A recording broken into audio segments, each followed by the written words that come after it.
आज म मासुको अचार बनाउन गइरहेको छु। यस मासुमा चाहिँ मैले नुन र बेसार हालेर मोलेर राखिदिएको छु। 15 मिनट राख्नुपर्छ। यता चाहिँ तातो पानी हालेर खुर्सानी भिजाइदिएको छु। अब मसला रेडी पार्छु। त्यसमा यसमा चाहिने मर मसला यो चाहिँ टिमुर हो।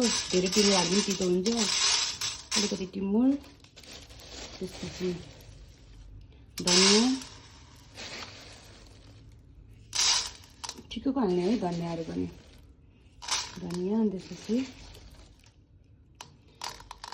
चाहिँ टिमुर हो।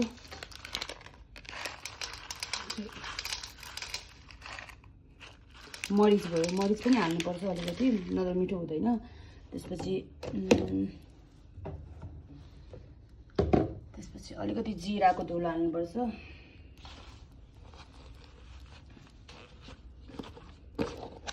क्यामेरा समात्न गाह्रो भएर आएको छ। अनि त्यसपछि आफूलाई चाहिएको अनुसार जिरा,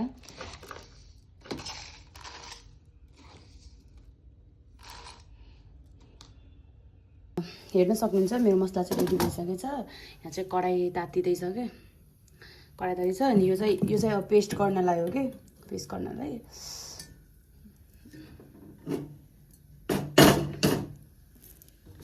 धेरै त्यो कालो गरी पनि धेरै कालो पनि नगराउने, फेरि मासुको टेस्टै बेकार हुन्छ।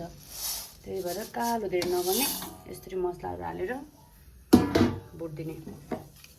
धेरै डराउने होइन कि, धेरै डढ्यो भने बर्बाद हुन्छ।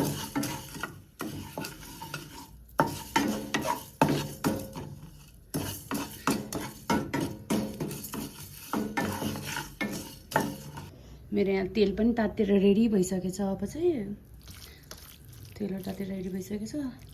लेसी एउटा पिस हालेर हेर्नु।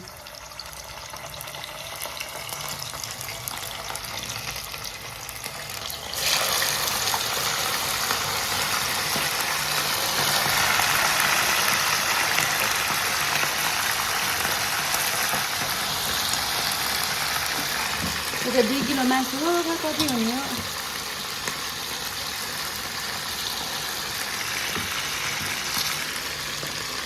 मेरो यहाँ मसलाहरू पनि अब रेडी भइसक्यो। यो पनि फ्राई हुन लागेको छ।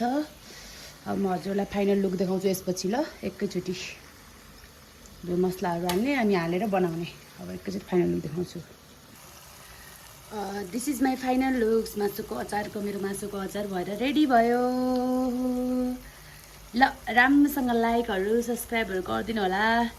हजुरलाई घरमै बनाउन मन लागे, मैले रेसिपीहरू सबै भनिदिइसकेको छु क्यारे, त्यही गरेर बनाउन सक्नुहुन्छ।